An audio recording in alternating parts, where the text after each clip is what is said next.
আসসালামু আলাইকুম। যারা এই মুহূর্তে আমার এই ভিডিওটা দেখতেছেন আপনাদের সবাইকে শুভ সকাল। এই জায়গার নাম নতুন করে বলার কিছুই নেই। অনেকেই জানেন যে এই জায়গাটার নাম হলো নতুন ব্রিজ, কেউ আবার বলে শাহ আমানত ব্রিজ, অনেকে বলে কর্ণফুলী ব্রিজ। আর আজকে আমার গন্তব্য হলো আপনাদের চট্টগ্রামের বাঁশখালী গন্ডামারাতে। তার জন্য সকাল 6টায় ঘুম থেকে উঠে তাড়াতাড়ি করে নাস্তা সেরেই গাড়িতে উঠে বসে পড়লাম, কারণ সকাল সকাল গেলে জ্যাম একটু কম পাওয়া যাবে, কারণ এখন ঈদের সময়, সে কারণে রাস্তার উপর অনেক সময় বাজার বসে বা একটু জ্যাম থাকে ছোটখাটো। যাই হোক, এই ঈদ যাত্রা সবার সুন্দরভাবে কাটুক আর সবার যাত্রাপথ শুভ হোক, সবার জন্য দোয়া ও শুভকামনা রইল। যাওয়ার পথে দেখতে পাচ্ছি টাকে করে গরু নিচ্ছে বাজারে, আর এই ভাই তো আমার ভিডিও দেখে হাইফাই দিতেছে। আমার ভিডিওতে গরুগুলো অনেক কান্না করতেছে। পশু পাখি যাই বলেন, ওদেরও কিন্তু মায়া আছে, কারণ অনেকদিন যাবত একটা মানুষ তার কাছ থেকে তাকে সেবা করতেছে, সে কারণে গরুরও একটা মায়া জন্মাইছে মানুষের প্রতি। আনোয়ারা তৈলার দ্বীপ বাইর খান এরশাদ আলী বহুমুখী উচ্চ বিদ্যালয় কে কে পড়াশোনা করেছেন অবশ্যই কমেন্ট করে জানাবেন। এইদিকে দেখতে পাচ্ছি 3 বড় ভাই হেলমেট ছাড়া মোটরসাইকেল যোগে কোথায় যেন যাচ্ছে। আপনারাই বলবেন এই সময় হেলমেট ছাড়া মোটরসাইকেল চালানো কতটুকু নিরাপদ, তাও আবার 3 জন একই মোটরসাইকেলে। একটু সামনে এসে দেখতে বললাম এই ব্রিজটা, আর এই ব্রিজটা দেখে অনেক ভালোই লাগলো, কারণ অনেক বাতাস আর নিচে নদী।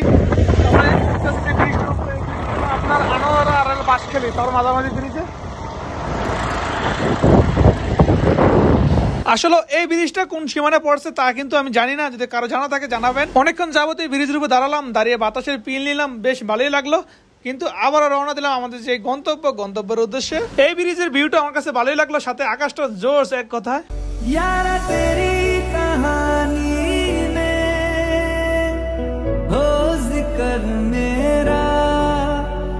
বাঁশখালী রাস্তা থেকে আমরা যে গন্ডামারা যে রাস্তা, ওই রাস্তাতে প্রবেশ করি, আর প্রবেশ করে দেখতে পাচ্ছি এখানে যে গ্রামের দৃশ্যগুলো সত্যি অনেক ভালো লাগার মতো। ভালো লাগার হলো এই রাস্তা দিয়ে যখন প্রবেশ করি আর রাস্তার মাঝখানে এসে দেখি অনেক বেশি কাদা ছিল, আর এই কাদা দিয়ে গাড়ি পারাপার করা খুবই অনেক কষ্ট হয়েছিল।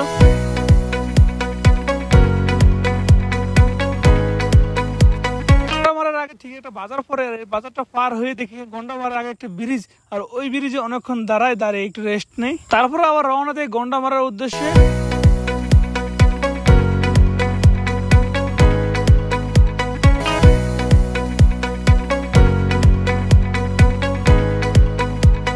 আর আমরা এখন চলে আসলাম সেই গন্ডামারাতে, আর এই গন্ডামারা একদমই তীরে আছি আমরা, আর এখান থেকে সমুদ্র আরো অনেক দূরে।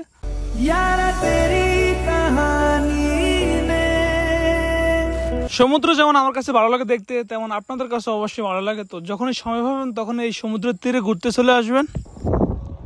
আর এই যে অলরেডি চলে আসছি আমরা কোথায়, গন্ডামারাতে চলে আসলাম।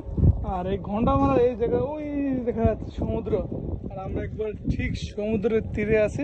যাই হোক, জার্নি করাটা কষ্ট হলেও এখানে এসে সব কষ্ট মুছে দিলে সমুদ্রের বাতাস এসে আমার জ্বর সর এই শরীরে, তোমার হাওয়ায় লাগছে ফুরফুরে।